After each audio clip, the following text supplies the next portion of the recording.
¿Por qué lloramos con anime?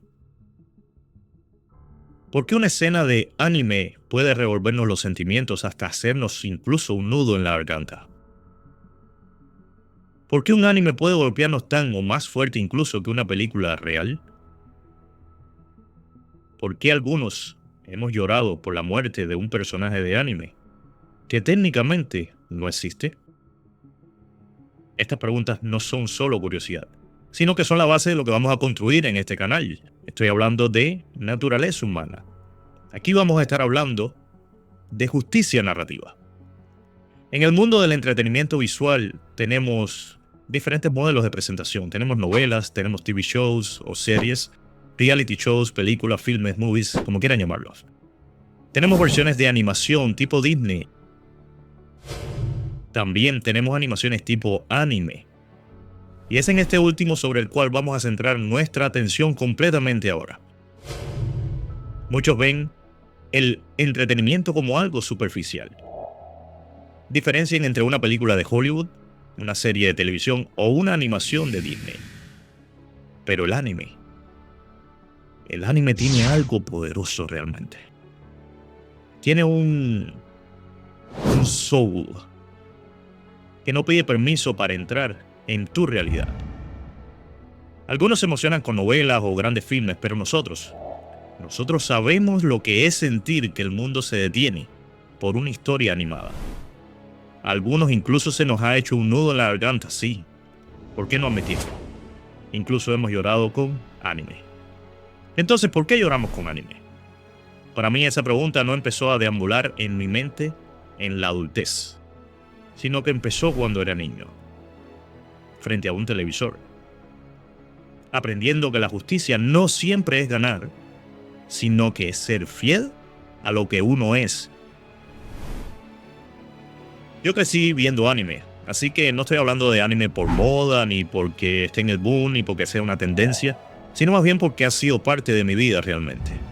Algunos de los títulos de anime que recuerdo bien antiguos, bien retro, son Voltes 5, Mazinger Z, Gato Samurai, Ulises 31. Otros de los más modernos han sido Naruto, Bleach, One Piece. Ustedes saben, los tres grandes, juntamente con Dragon Ball. También Shingeki no Kyojin, Attack on Titan, Sword Art Online, SAO y Solo Leveling, Demon Slayer, entre los más modernos.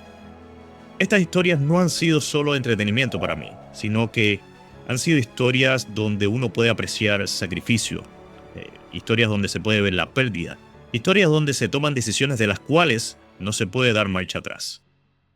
A lo largo de la historia del anime he visto muchas escenas que me han impactado realmente.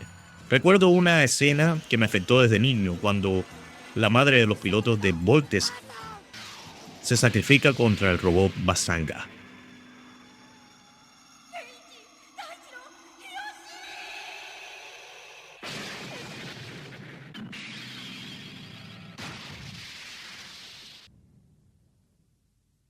Ese momento, ese silencio,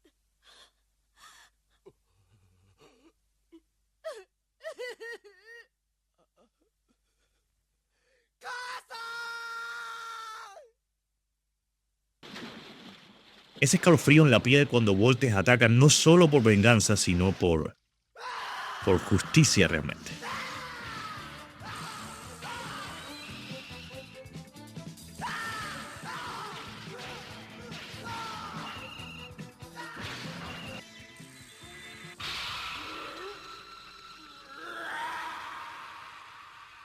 Entiendo que para ti quizás estas escenas que estás mirando ahora en este momento puede que no te causen nada porque es un anime bastante retro el de Voltes 5. Pero no cabe duda de que hay un derroche de sentimientos plasmados en esta animación.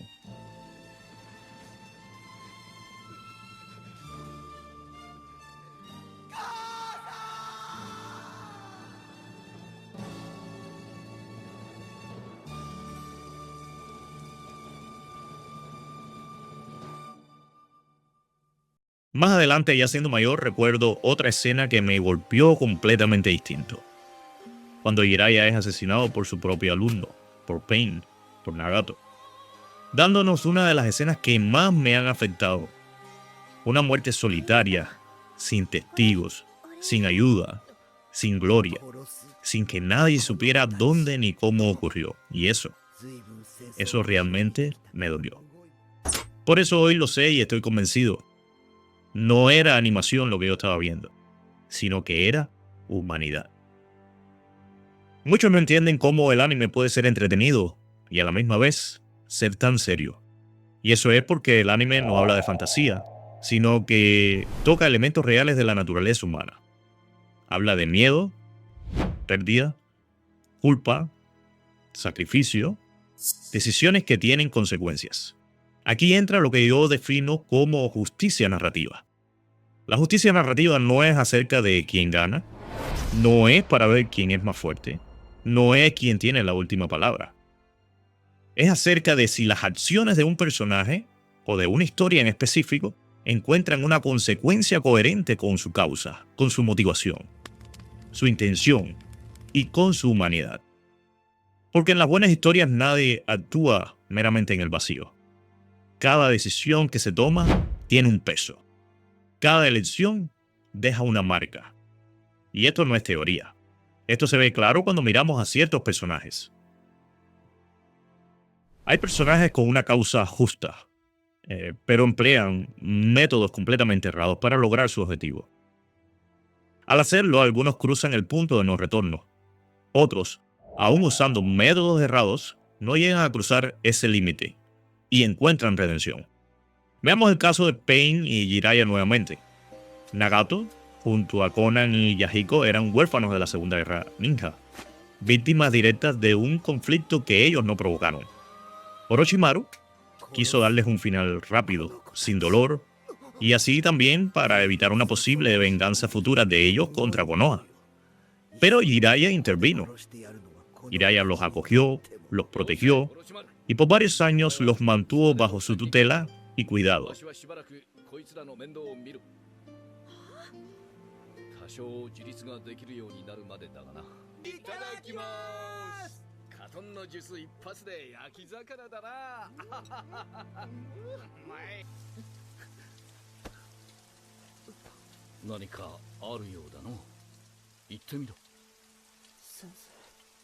Pero para no hacer tan larga una historia que ya muchos conocen, el relato termina con Jiraiya siendo asesinado por un Nagato completamente cegado por su propia idea de justicia. Para mí, con esta acción, Nagato cruzó el punto de no retorno. Por eso, desde mi perspectiva, no tiene coherencia que su posterior encuentro y pelea con Naruto haya sido lo suficiente como para hacerlo reflexionar. La realidad humana nos muestra que cuando alguien llega tan lejos, cuando se traspasa ese límite, la redención ya no es posible. Sin embargo, el autor Kishimoto nos presenta su propia visión, la idea de que Nagato aún podía redimirse. Una idea válida desde lo narrativo, pero que desde el punto de vista humano carece de coherencia, carece de justicia.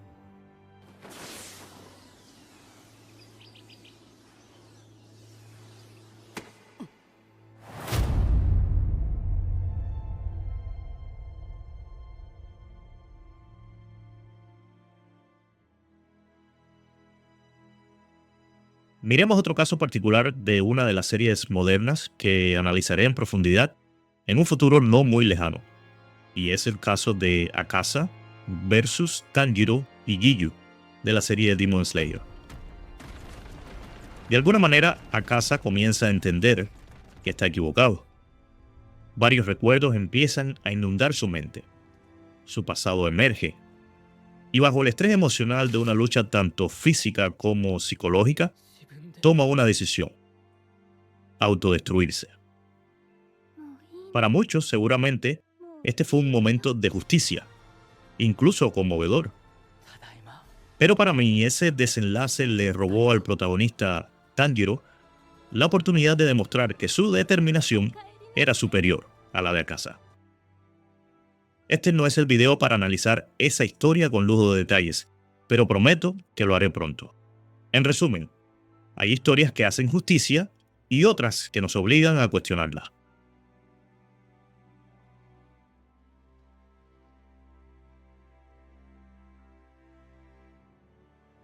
Bueno, ¿y qué podemos decir de este clásico retro y moderno al mismo tiempo?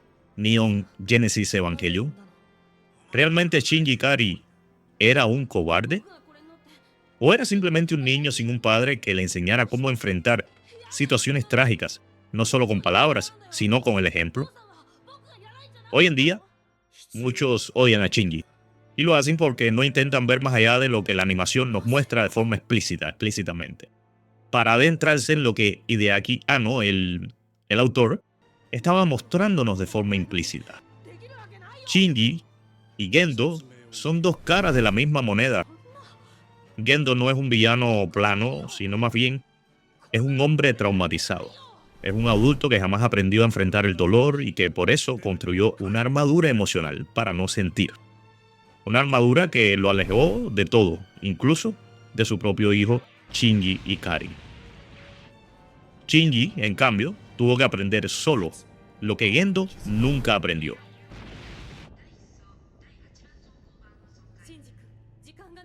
El autor intentó mostrarnos el camino que tuvo que recorrer este personaje desde niño para convertirse, al final, en lo que todos queríamos que fuera desde el inicio, y esto era ser valiente.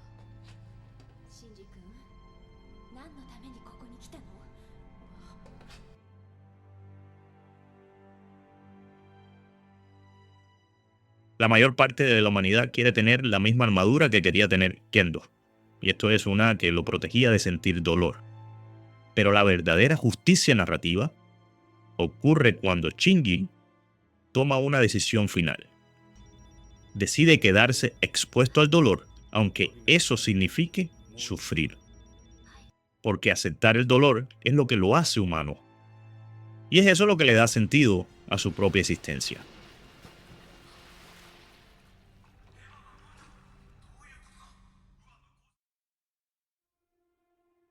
Cuando tenía 20 años discutía de cuál anime era mejor, cuál tenía mejor animación, cuál tenía mejores peleas, incluso cuál era superior.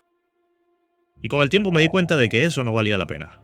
Porque cuando buscas solo errores o cuando buscas solo lo superficial, cuando comparas solo para ganar discusiones, dejas de ver lo más importante, que es el soul, el alma. Este canal no existe para ponerse a pelear entre fandoms, entre si me gusta este, si este es mejor que el otro, no. Este canal existe para entender la sustancia de las historias. El soul, el alma de las historias, para mirar más allá de la animación, más allá del hype, más allá de la moda, de la tendencia, del trend, y para conectar con lo que esas historias dicen sobre nosotros mismos, sobre el ser humano.